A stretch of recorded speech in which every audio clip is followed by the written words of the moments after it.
이 해가 뜨는 게 아니고 빛의 양이 제로에 가깝게 유지되다가 해가 뜨기 전부터 이미 벌써 조금씩 밝아진다고 합니다. 그렇게 빛의 양이 조금씩 증가하다가 어느 순간 일출이 일어나게 되는 거라고 합니다. 그런데 사람들은 이 과학적인 증거가 없음에도 불구하고 해가 뜨기 바로 직전이 가장 어둡다고 느낍니다. 왜냐하면 해가 뜨기 바로 직전에 밤새 버텨온 그 피로도가 최고조에 이르고 또 끝이 보이지 않는 것만 같은 그 느낌이 절정에 이르기 때문입니다. 즉, 해가 뜨기 바로 직전이 가장 힘들기 때문에 우리는 그 순간이 가장 어둡다고 느끼는 것입니다. 그러나 그 끝나지 않을 것만 같은 순간에도 빛은 이미 비춰지고 있습니다.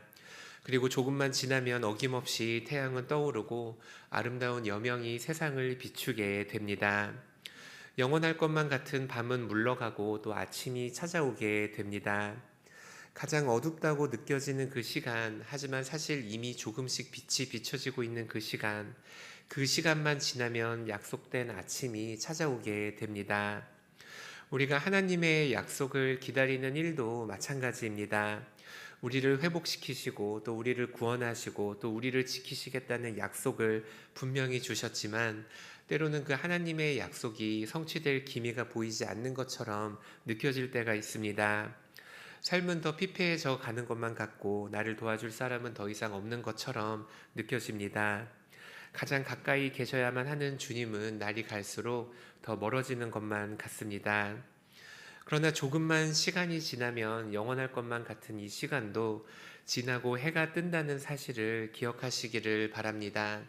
지금이 바로 가장 그 어둡고 또 가장 어렵고 가장 외로운 그 시간이라는 것을 명심하시길 바랍니다.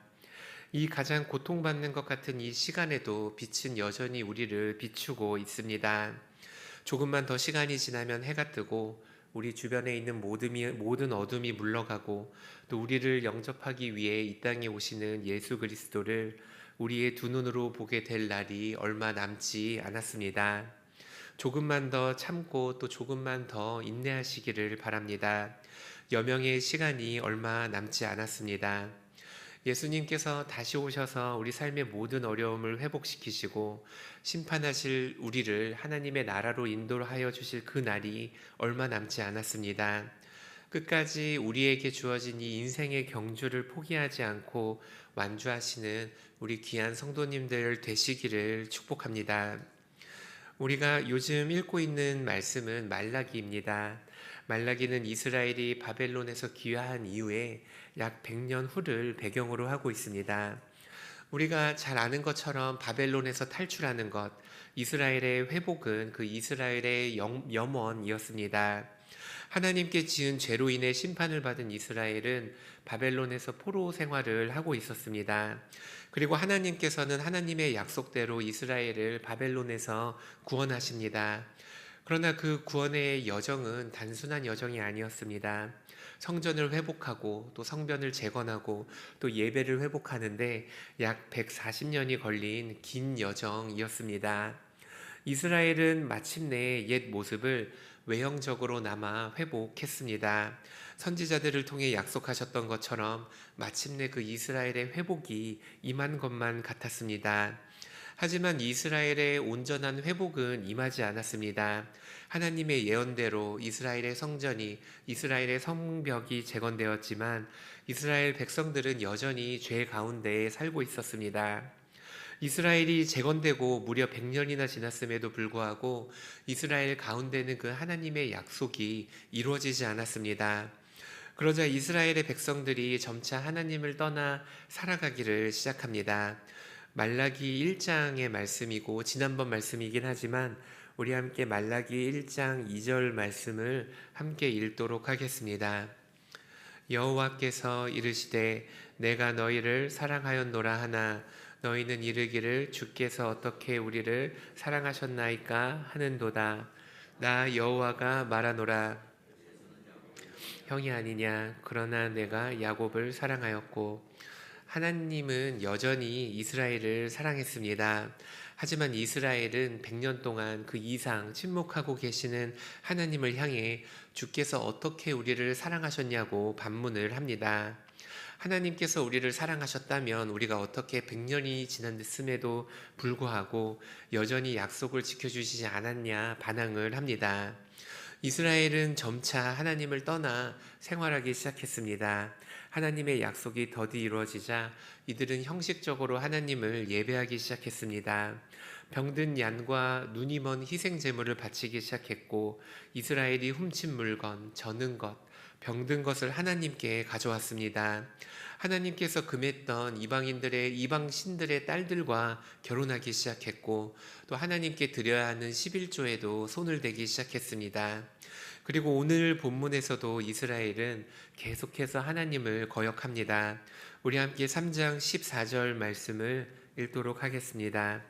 이는 너희가 말하기를 하나님을 섬기는 것이 헛되니 만군의 여호와 앞에서 그 명령을 지키며 슬프게 행하는 것이 무엇이 유익하리요. 이스라엘은 하나님을 섬기는 것이 헛되다고 말했습니다. 이스라엘을 온전히 회복하시겠다는 그 약속을 의지했건만 100년이 지났음에도 불구하고 여전히 하나님의 약속이 이루어지지 않았기 때문입니다. 하지만 세상에서 악을 행하는 사람은 여전히 번성해 보였고 하나님을 시험하는 자들은 악을 피하는 것처럼 보였습니다.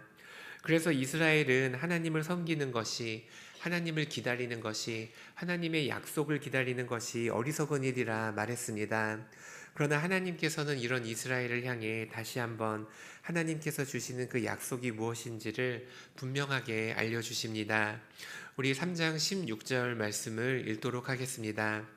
그때에 여호와를 경외하는 자들이 피차에 말하매 여호와께서 그것을 분명히 들으시고 여호와를 경외하는 자와 그 이름을 존중히 여기는 자를 위하여 여호와 앞에 있는 기념책에 기록하셨느니라. 하나님께서는 그 하나님의 약속을 기다리지 못하고 하나님을 여전히 찾지 못하는 자들에게 하나님께서 약속하신 그 생명의 약속을 다시 한번 상기시키십니다. 하나님은 여호와를 경외하고 여호와의 이름을 존중히 여기는 자, 하나님의 약속을 기다리고 있는 자들에게 여호와 앞에 있는 기념책, 그 생명책에 이름이 새겨지리라 말씀하십니다. 이스라엘 사람들은 하나님의 약속이 더디 이루어진다, 하나님께서 약속을 잊으셨다 말했지만 하나님께서는 당신의 약속을 지키시는 분이십니다. 우리가 때때로 보기에 하나님의 약속이 이루어지지 않는 것 같고 하나님께서 우리를 모르는 척하는 것처럼 느껴지지만 하나님은 그 당신의 약속을 절대 잊지 않으시고 우리에게 오늘도 우리를 생명의 그 약속을 우리에게 주십니다.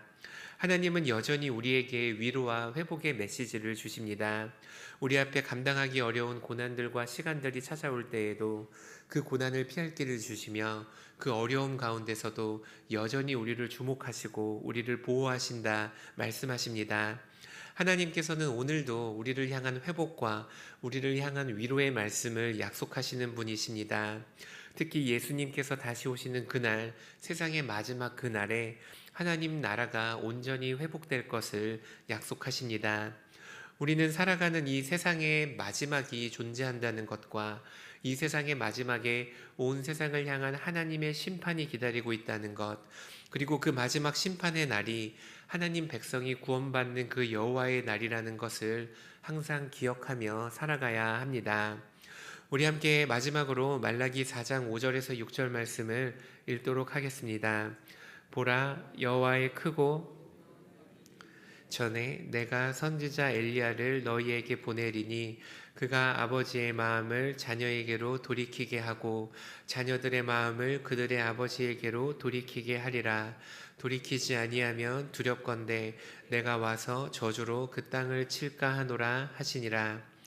이스라엘은 하나님의 약속이 더디 이루어지는 것 같자 하나님을 떠나 살아가기 시작했습니다. 그러자 하나님은 그런 이스라엘을 향해 세상의 마지막 날에 하나님께서 당신을 따르는 그 모든 이들에게 약속하셨던 그 영원한 생명을 주시리라 다시 한번 약속을 주십니다. 그러면 이스라엘은 그 하나님의 날이 이르기까지 어떻게 살아가야 하겠습니까? 하나님께서 그 마지막 날이 오기까지 이스라엘 백성들에게 그 날을 기대하며 그 날을 기다리며 그 날을 인내하며 살아가라 말씀하십니다. 인내하며 살아간다는 것은 세상의 마지막 날에 임할 하나님의 구원, 우리에게 약속하신 그 하나님의 위로의 그 약속을 바라보며 살아가라는 의미입니다. 세상의 문화와 이 세상의 환경 속에서 세상이 우리에게 원하는 대로 살아가면서 하나님께 대해서는 잊고 살아가는 것이 아니라 세상 가운데 살아가면서도 하나님을 향한 믿음을 잊지 말고 세상의 마지막 날에 임할 그 하나님의 위로를 바라보며 살아가라는 것입니다. 우리가 잊고 사는 것과 기다리며 사는 것은 전혀 다른 차원의 문제라는 걸 반드시 기억해야 합니다.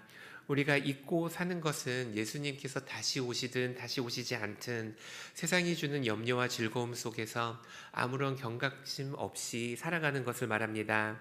하지만 우리가 예수님을 기다리며 살아간다는 것은 삶의 어떤 순위보다도 예수님의 다시 오심을 가장 중요한 순위에 놓고 그 날을 기다리며 그 날을 바라보며 살아간다는 의미입니다. 우리가 이른 아침에 중요한 약속이 있을 때 알람을 맞추고 잠을 잡니다. 그런데 그 약속이 정말 중요한 약속일 때는 종종 알람을 듣기도 전에 잠에서 깨는 경우가 있습니다.